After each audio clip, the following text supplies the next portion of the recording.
First off, I just want to mention that you have one of the biggest songs in the country right now, Ngozi. How does that make you feel? Ngozi in Igbo means blessing. I feel blessed. You feel blessed. It's a really lovely record. I was lucky enough to be part of the those who were you're listening.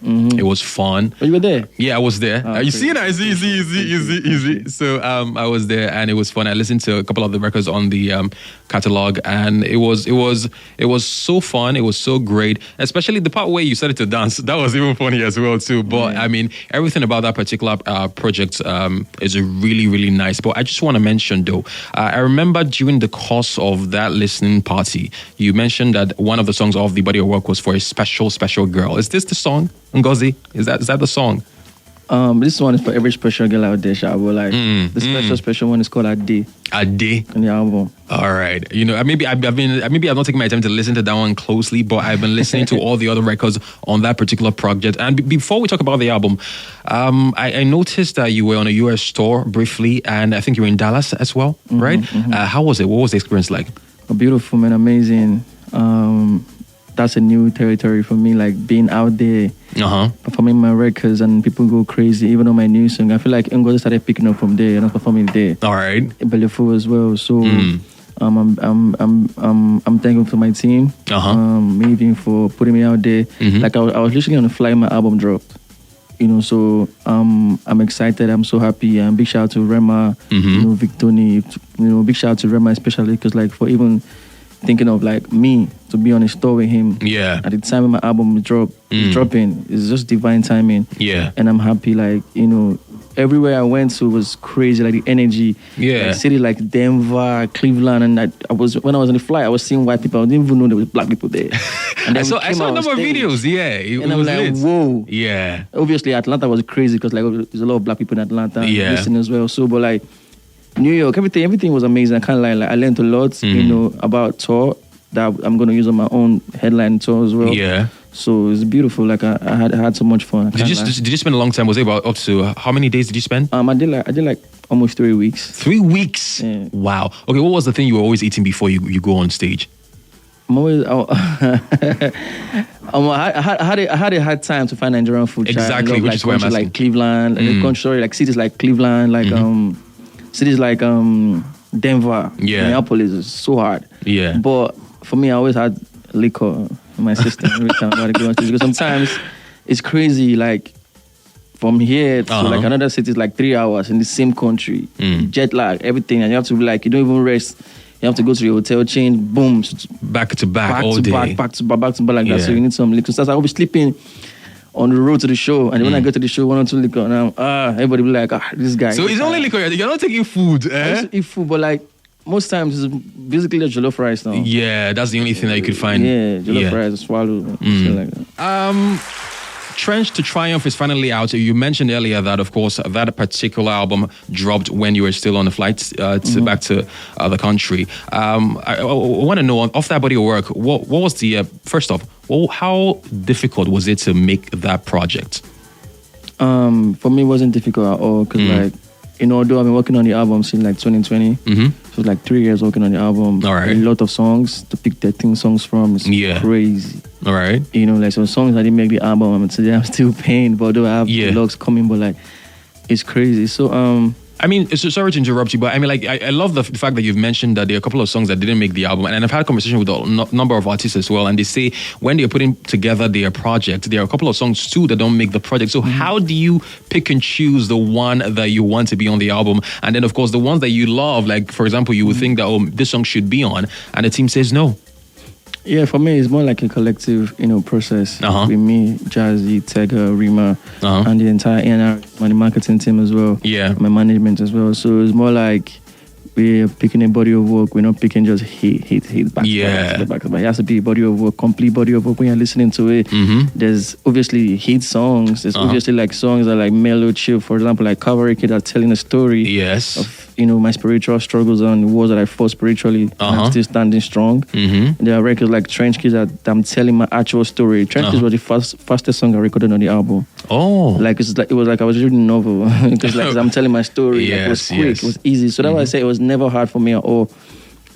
But the name Trench to Drown didn't come to me up until like last year. I think I went to, my hood, really, where I was born, just to like, spread love and just like, talk to the kids and let them know that you can be a star wherever you're from. Does not matter. You can also make it out from the trenches as well. Because when I said in Trench Kid, I said from Orile you go more down to Ojo, meaning like I was born in Orile in a one room, face me and face you. All right. With 9 people in the room. Wow. I went there. I was speaking to the landlady. She couldn't recognize me. I had to speak to my mom to talk to her and explain things to her. She was shocked. Yeah, because of the transformation, there's a lot of changes. It's crazy. Yeah. So I came back that evening. I was speaking to my boss. I was just talking. He just said Trench to Triumph. That's a real Trench to Triumph story. I was like, it's catchy. I like it because formerly I wanted to use another name for the album. All right. So it just stuck with me. I just kept thinking about it. Like if you look at it from a very deep perspective, it's actually real. Like so who gave you the name? Who gave the idea of the name? Baby Fresh. Yeah. Okay. He just said it. Like I just picked it up. I'm like, I'm gonna write it down my notes. I feel like it's special. Yeah. It's my story from grass to grace, from Ojo to Mavin, from nothing to something. Yeah. You feel me? So making the album was really special. It was a lot of times where I go to the studio and I don't feel like recording. I'm just like there, like the energy is not connecting, the vibe is not connecting. I just leave it and come back the next day and I do it again and it works. What is the process to which you make any song? Forget about the album for now. When you want to make a record, when you want to be in that zone, that vibe to create a particular body of work or just a record, what do you do? What is your routine before you make the record? For me, there's never really a routine for me. You can't put time to act. All right. You can be in your restroom and you're showering and you hear melody. An idea comes, You record it on your phone. And hopefully you get to the studio and you're trying to explain to your producer like, yo, I have this idea. Can you work a way around it? Yeah. Sometimes you go to the studio and the producer plays a beat. For example, like the first beat that Tariko played was the first beat that I like, and that was the one. You used? Yeah, I used it. I made the one. Chicken, huh? Yeah. Do you understand? So I can't put time to it. You can't put time to creativity, to art. Yeah. It comes at you. So I had so much fun making the album. But the hardest part for me was to pick the songs because there were so many records. 13 records, right? Yeah, just 13 songs, short and simple, replay value crazy. That's what people are saying. Though. Like, I'm happy that the reception has been amazing. From the first day I posted it out now, it's been amazing. And I can attest to the fact that, it's a really rich body of work. And like you said, it does have shelf life and it will stay there for a while. What is the relationship like with you and Victoria? It seems like you guys have a very symbiotic relationship. Yeah, Victoria is my brother, man. My older brother, man. Like, I remember, like, I think we went for a school show in Abuja, Veritas University. And then we're just going to the show and then we're in the car. I'm just like, Crayon, don't stop your job. I'm like, Because when enter my head, anybody that's from Oja, I'm like, yeah. Because I know to make it out from that place, you have to be extra stubborn with your dreams. Like, because that place, that area doesn't support anything positive, man. You see that you are doing. So you have to be the one to make the change, basically. Like, for real. So, and what's crazy is, I was mentioning some places in the area, and you know all those places. Yeah. And I'm like, what the hell? And what's crazy, what burst my brain was when he told me that he went to Milbank. And Milbank at my secondary school, they used to compete a lot when it comes to like singing competitions in school, and they used to always win us. And then I was mentioning some places. I was mentioning some chorus. They do. And he said, I'm like, bro, are you kidding me? So it's crazy. It was crazy to me because like, we could be walking past each other in the hood that we don't know we are superstars. That's crazy. Yes. Like it was super close. Like I went to his house one day to see him. I think he just came up from the hospital. So I met his mom, and I was just saying the same things. Mom was just laughing like, that's where we live now. Like it's busting my brain. So it made us super, super close. We share ideas together. On the tour, Rema was his best friend. He called me every time on video call, like, bro, how far this one, how far that? I'm like, bro, like, it's just brother love, man. I love him so much because, like, it inspires me as well for him to come out from that dark space he was and still standing and still doing it, killing it. Inspiring. Okay, so let's talk about something else that is maybe not so much music related. I mean, everybody that loves Crayon or that follows Crayon on social media knows that you're a Manchester United fan. Facts. You're a Red Devil. Crazy. But what is the irony of the question I want to ask right now is your song title is Trench to Triumph, but currently Man United is in trenches. so when would that triumph happen? We are going to triumph soon. How long have you been supporting the Red Devils? Since I was in like GSF3. Yeah. Red Devil fan. What inspired you? Your love for the club? A brother, a friend? I think we were playing a football match in school. And then this guy that was just playing, we just call him Ronaldo. I'm just wondering why they call him Ronaldo. Because at the time, I used to be a Barcelona fan. Oh, wow. I love Ronaldinho. Ronaldinho was on all of my textbooks, all my exercise books. Ronaldinho everywhere. Crazy. I was just wondering why they call him Ronaldinho. So I just went to this viewing center one day and was just watching him. I think it was Man U playing, and I just saw the Ronaldo guy. I just fell in love with the guy. And from then on? From there, I was being a complete Man U fan, like traditional one. Like I have my seats in viewing center. Nobody's. I love it for you, and I love it for, of course, Manchester United fans who are listening right now, and they know that Crayon is your number one fan. But let's leave the love for football for a bit and talk about something quite sensitive. 2015, you mentioned that you were in a depressed state at that point in time. You want to give us a little bit of insight as to what transpired to put you in that space? I think it was because I couldn't get into the university. Okay. All my friends were in school, and at the time I was really close to my friends. Like I was the youngest among my friends. Oh, okay. And every time they're around, it's always fun, and everybody go. I mentioned to the university somewhere in Ghana, somewhere in Benin. It was just me alone in the hood, and it was so boring. And I didn't have nothing to do, nowhere to go. My footballing career at the time wasn't really kicking off for me as well. Yeah. So first off, hold up. Tell us about the footballing career for a bit. I used to be a proper footballer. Wow. They call me Coutinho in my hood at the time. Prime Coutinho in Liverpool at the time. That's what they call me. Why did I say prime? So you used to play football professional? Did you go professional? Or? Yeah, I tried, but it didn't work out for me because in football in Nigeria, it's quite dicey. There's a lot of corruption and everything. I don't want to start mentioning names because it might hurt some people because there are big names involved. So at the time I went to one screening in Sulere, and they picked me and they had to swindle me and pick someone else because the person had money and connection. And so at that point I felt very disappointed. I went home depressed, they jammed me. My parents we were just suffering a lot, house rent, different things, and sometimes your parents might not even tell you what is going on, but you know the surroundings will tell you. You can feel it. You got so. I'm the first child of the family. Oh wow! So I'm the first child, first grandchild, first everything. So there's a lot of pressure on me. So it made me depressed. At some point I was doing some crazy ass things that I don't want to say on radio. But I think the next year I started making music. All right. I started writing songs. For me, now they are whack, but at the time it was great because me writing songs and then going to the studio to record songs in 20 minutes, and people are looking at me "Is this the first time in the studio?" I'm like, "Yeah, it's my first time in the studio." They're like, "What?" So that kind of encouraged me to keep going. So from 2016 to 2017, I dropped 7 songs in the hood by myself, no manager, no sponsor, nobody, nothing, just me and Ozedi Cause. I used to go to my mom's store, small chaos, and I'm about to steal money.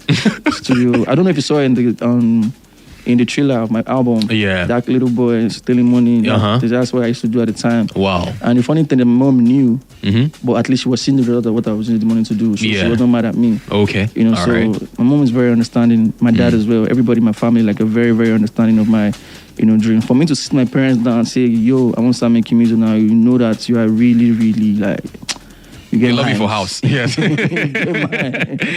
But I mean, it's a very, very lovely story and very lovely transition from where you were a long time ago to where you are now. And to imagine that you've come this far and you're excelling and you're doing so well for yourself. I mean, kudos to you. It's definitely an inspiration to a lot of people who are listening right now. But quickly, how did the sign up or the capture into the Mavins happen? How did you get signed into the Mavins? Man, first of all, I want to thank God because I remember that day I just came back from church. I think it was 2016 or 2017 ending or so. I came back from church, and on the Thursday, I was just going back to my house. I had a torchlight phone I was using at the time. Yeah. So one of my friends called me. His name is Keobi. He's passed now. He's died. He's dead now. Okay. He died in a crazy car accident, man. Wow. He called me. He's like, bro, maybe they find you. I'm like, huh? How? because nobody saw me on Instagram. Yeah. Nobody saw me on Twitter. It wasn't like I posted a freestyle video and everybody went going crazy and like, I come to the studio. Nobody saw me anywhere. So I don't know how my music got to Mavin, to be honest. I cannot explain it. Because like, what I was doing then, because I had no manager, no sponsor, nothing. Yeah. Just me on the Zeddy course. What I do then is, I used to WhatsApp and broadcast messages, my music out now, Facebook. So I was not online. I don't even know how to use. I was so, what's the word? Like, I don't know how to post my link in bio. I have to put my link in the caption. That's how I don't know how to social media at the time. Yeah. So I don't even know how my music got to Mavin. I think apparently it was Sheun, one guy called Sheun, who is this DJ now, XL, DJ XL, and one of my other guys, Ibuka. So they play my song at the Mavin studio, and the HQ, it has speakers in the ceiling, so when they play my song, everybody's hearing it at the same time. Yeah. So Baby Fresh heard it. He was like, who's this guy? So he DM me, like, come to the studio and stuff. So I did not even know. So the guy called me, KOB, he's like, yo, check your DM. I had to log into my friend's phone, to my IG account, and then check was verified Baby Fresh. I'm like, wow. I called the Zeddy, so they're going to Mavin. He could not believe it. Like, he could not believe what he was hearing. Yeah. So the next day, that night I couldn't sleep. I was so excited, like I could not sleep till the next day. My parents were excited, everybody was happy. Like, I didn't tell anyone in the hood. Yeah. So I just moved, and I moved to Zeddy course. We linked up in CMS, and then we blew bike from up around till we reached down. We couldn't tell Ibaja, we couldn't the worker, they strolled down the exits. So I still couldn't believe it until I saw the Mavin logo outside. I'm like, wow, this is actually real. Yeah. So they allowed us inside, and then we had a reception for a while, and then it was too cold because of the AC. But that time we know used to the AC now, because like, my mom go collect one outside. I better if that way. So Baby Fresh came downstairs and like, do you guys want to go to the studio? Or I'm like, we're already here. I would like to come here and not see the studio that they make mega super songs. So immediately I opened the studio. It was Donjazzy, Tega, Begin, Sid, superstars at once. I just went straight to the floor like, Baba. He was like, oh, sit down. So he's like, Baby Fresh, play me the songs. So it was a particular record of mine called Long Throws at the time that, caught Jazzy's attention. And like, okay, I like your sound. I like the fact that you're really humble, and I want to see what we can do with you, but I'm not promising you anything. Don't post anything yet. Just gonna be coming around. So I used to come like, from mainland, spend like 3 days in Mavin, go back to the mainland again. Yeah. See, that time, I'm gonna be Jesus my Udu. Hey, God. All the pictures, they're going crazy. Like, when they were seeing me, my Udu, I was getting gigs. That was not paid, but that star power, I had it in the hood already. Like, in my hood, all the shows, they were calling me, all the birthday parties, all the girls, everything. It was going crazy. Bad guy. So, you're a bad boy. So, I remember the first show that I attended was a Davido show that he brought out Whiskey, Mohit. I was backstage. Oh, wow. Echo Hotel. Yeah. That's my first time I'm seeing Davido, all the superstars, Olamide, the band. What year was that? 2017. Okay. The show that he called Whiskey out to perform. I was backstage every and Davido was performing. Because imagine that for me as a young upcoming artist. Yeah. It's mad inspiring, man. Mad inspiring. That energy, everything, seeing that energy. And then I made my first cameo in Omoba's Gucci Gang video. Featuring Davido. And Donjazzy. We watched that video back then. We see me, Rema, all of us did it. So yeah, man. Well, that is a very, very inspiring story, and I love it. I love it for you. I love the journey. I love the come up, basically. It's a very sure that we're going to probably take this video and chop it up to bits and post in different parts, and I'm sure people will be very hung up on the fact of your journey to joining the Mavins and how that story has been. It's been a very fun ride for you, and I'm sure that you're super excited and you're anticipating a lot of the greatness that will come through, especially this year when you have your album out. I think this is your debut album, Trench to Triumph, and I'm sure everybody is super excited about it as well. I, for one, even though I think this is number 5 or 6 on the album, Laba. That song is on the album. People love the song, but more importantly, they also love the video as well. I've always wanted to ask this question: Who had the creative nuance or idea to have that? Was it school style? Yeah. To have that video, the concept of the video. Whose idea was it? I think it was TJ Mori. Oh, okay. Shout out TJ Mori. He was the director of the video. Yes. Oh, mad. I didn't even know when they took the video. The thing is, I was doing my makeup at the time. So my A&R, head of A&R team, Rima, I love her. She's like my mom in the industry. I love her so much, man. and I was doing my makeup. She just went to go and record it in staircase. We were doing it. And she said, Crayon, see. I'm like, what? It's crazy. So I didn't post the video immediately. I held it because I felt like I knew it was gonna go viral. Because the way the synergy, the way they dressed up varsity jackets, the way they were doing the dance. And you know what's crazy? I came up with the dance move. Oh, okay. Yeah. The day before we shot Overdose video. So I remember I just came up from the hospital at the time. So I was trying to get my groove, my swag back in front of the camera because it's been long since I shot the music video. So I just kept doing something that just made sense. So I was like, I'm going to try it tomorrow on sets. Yeah. So when it got to my part, I did it. Magic was the first person that told me that, yo, this thing you're doing is actually really dope. If you keep doing it, it might turn into your dance. Yeah. Ira said the same thing. Tega said the same thing. Rima said it. Everybody's like, I need to learn this dance. So when Overdose came out, it kind of like stuck out from like the video. So for me, I felt like I needed to do something about the dance. So I went to ICM, Fela Shrine, to teach some people how to do the dance. Yeah, I think I saw a couple of videos of that one, yes. I went to my secondary school in Ojo to teach people how to do the dance. So it was time for me to put out another record. And I want to thank myself for not being under pressure because at the time, it's normal for you to feel like, I need to do the next one. Oh my God, the next one. Yeah. I want to thank myself for just being calm and knowing that God that gave me this one will give me another one. So I just went to see SARS randomly at his house. They played me a couple of beats. I had a couple of beats. Me and SARS have a lot of records together. Who? Me and SARS. SARS, okay. Because he produced Laba. He was also producing Donjazzy as well. Oh, wow. Yeah, okay. So he just played me a couple of beats and I liked a couple of beats. So I was about to go. It was like, there's one beat in my system that way I never really thought. We just disconnected. Make it whether I go like I know she just played it. It was not even complete at the time. It was just like it's dope, wasn't it? That was like the feedback I took from him that day. So I went back to the studio. I called Embrayo. I'm like, yo, Embrayo is an amazing songwriter. I don't know if you know him. He signed to Mavin. Okay. Amazing guy. He co-wrote almost all the records on my album. All right. I called him and we just kind of like worked on the song together. And he sent it back to me and I recorded it. And I didn't play it for my team for a while because I wasn't enjoying the music. It was just too dope to me, man. I remember recording the first verse and the hook. I was just excited. I just knew that something special was about to happen with this song. Yeah. And I kept doing the dance. It was just, everything was just sinking. So I think one of my A&R team member heard it, Vida, and immediately ran downstairs to call my head of A&R, Rima, and like, come, Crayon is doing something in the studio that's crazy. So she heard it, she called Jazzy like in FaceTime. She was excited. She called Jazzy like, yo, this is the next single dropping for Crayon.